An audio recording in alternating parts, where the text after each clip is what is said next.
Organization structure. The organization structure can be defined as the framework within which managerial and operating tasks are performed.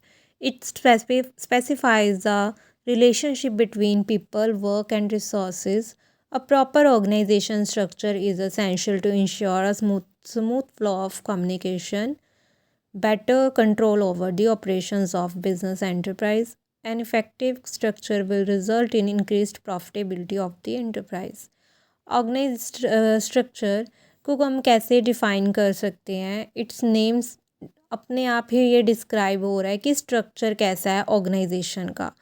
Organisation structure कैसा है जहाँ पर management ने work करना है, task perform किए जाने हैं, टास्क ऑपरेट होने हैं, वो स्ट्रक्चर कैसा है।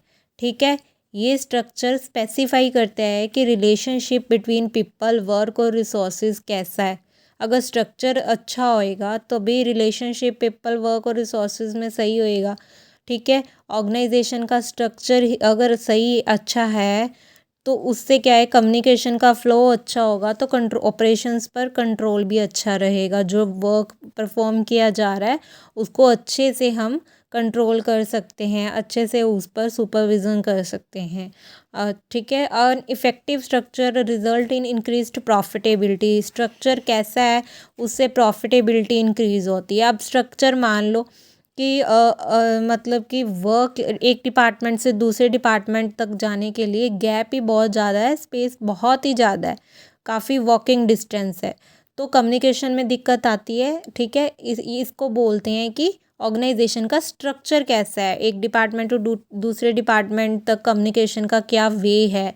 ठीक है, क्या है ये सब कुछ, क्या है ऑर्गेनाइजेशन का स्ट्रक्चर, ये सब कुछ स्ट्रक्चर में आता है कि उसका स्ट्रक्चर कहाँ है जहाँ पर मैनेजमेंट ने वर्क करना है। ठीक है, तो कितने टाइप्स के ऑफ ऑर्गेनाइजेशन स्ट्रक्चर कितने टाइप्स के होते हैं? 2 टाइप्स के होते हैं। First is functional structure. Functional structure is an organizational structure formed by grouping of jobs of similar nature according to functions and organizing these major functions as separate departments. Functional structure में क्या होता है कि जैसे similar activities का एक function बना दिया जाता है, एक ग्रुपिंग कर दी जाती है सिमिलर एक्टिविटीज़ की। ठीक है, उनको सेपरेट सेपरेट डिपार्टमेंट्स बना दिए जाते हैं। All departments report to coordinating head से managing director. A functional structure is an organizational design that groups similar or related functions job together. A functional structure कैसा होता है कि देखो, जैसे समझ लो गारमेंट्स का ही ऑर्गेनाइजेशन है, तो उसमें मैनेजिंग डायरेक्टर अपॉइंट किया, तो उन्होंने क्या किया, ह्यूमन रिसोर्स का अलग डिपार्टमेंट हो गया, मार्केटिंग का अलग हो गया, फाइनेंस का अलग हो गया, प्रोडक्शन का अलग हो गया। तो इसको क्या कर दिया, डिफरेंट एक्टिविटीज़ को ग्रुप मतलब कि क्या कर दिया, डिफरेंट एक्टिविटीज़ डिफरेंट फंक्शंस को उन्होंने डिफरेंट डिपार्टमेंट्स में कवर कर दिया। डिफरेंट फंक्शनल, इसको बोलते हैं अलग फंक्शन का अलग डिपार्टमेंट्स। ठीक है, ये हो गया फंक्शनल स्ट्रक्चर ऑर्गेनाइजेशन का। ठीक है, ये कहाँ पे सूटेबिलिटी कहाँ पे सूट करता है? When the size of the organisation is large. अगर ऑर्गेनाइजेशन का साइज़ लार्ज है तभी ग्रुपिंग हो सकती है कि हम एचआर का अलग डिपार्टमेंट बना रहे हैं, मार्केटिंग का अलग बना रहे हैं, फाइनेंस का अलग बना रहे हैं, प्रोडक्शन का अलग बना रहे हैं। स्मॉल लेवल पे तो इतने डिपार्टमेंट्स बन नहीं सकते। ठीक है, operations required a high degree of specialisations. ये इन ऑपरेशंस के लिए, ठीक है, स्पेशलाइजेशन चाहिए, तभी ये डिपार्टमेंट्स अलग अलग फॉर्म होंगे, अलग अलग बनाए जाते हैं अगर स्पेशलाइजेशन है। ठीक है, बड़े लेवल पे है। डिविजनल स्ट्रक्चर क्या होता है? Divisional structure is a organisation structure which comprises of separate business units or divisions. Generally, manpower is grouped on the basis of different products manufactured. For example, a large company may have divisions like footwear, garments, etc.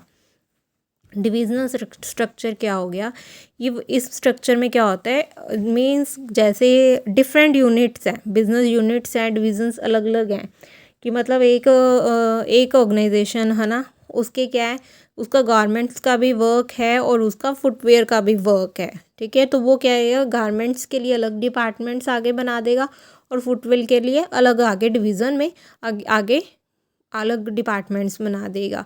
तो जो footwear के नीचे आगे departments हुए वो functional हो गया, जो ऊपर एक हमने फुटवेयर का अलग कर बनाया है वो उसको बोलते हैं डिविजनल, और गारमेंट्स का एक अलग बनाया है वो हो गया डिविजनल स्ट्रक्चर।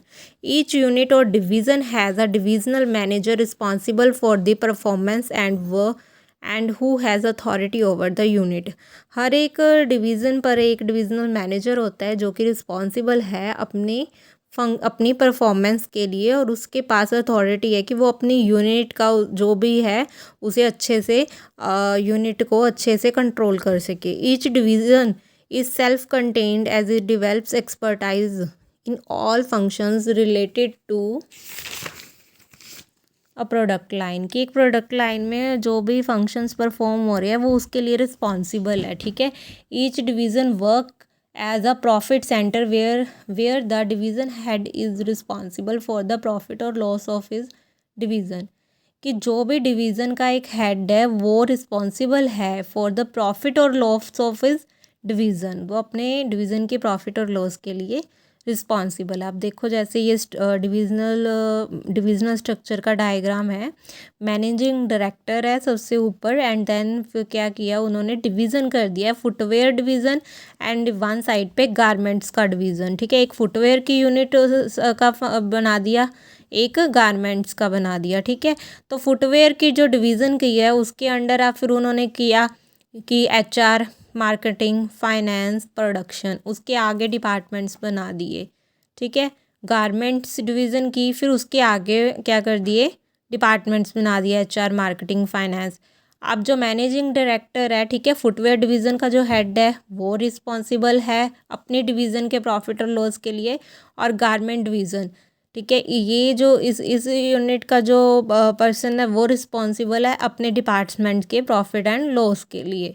तो दे ऑल आर रिपोर्ट किसको करेंगे, वो मैनेजिंग डायरेक्टर को, ठीक है। ये हो गया डिविजनल स्ट्रक्चर की काफ़ी जो दो से ज़्यादा यूनिट्स हैं वर्क हो रही हैं, एक ऑर्गेनाइजेशन उसको कंट्रोल कर रही है, तो वो हो गया divisional structure. Suitability, an organisation will decide to adopt a divisional structure when, कि कब वो डिसाइड करती है कि उसका स्ट्रक्चर डिविजनल होना चाहिए, जब क्रिएट मोर डिपार्टमेंट्स, ज़्यादा डिपार्टमेंट्स बनाने की ज़रूरत पड़ जाए, introduce new levels of management, जब नई लेवल्स पे अलग अलग लेवल्स पे मैनेजमेंट की नीड पड़े तब वो डिविजनल स्ट्रक्चर अडॉप्ट करती है।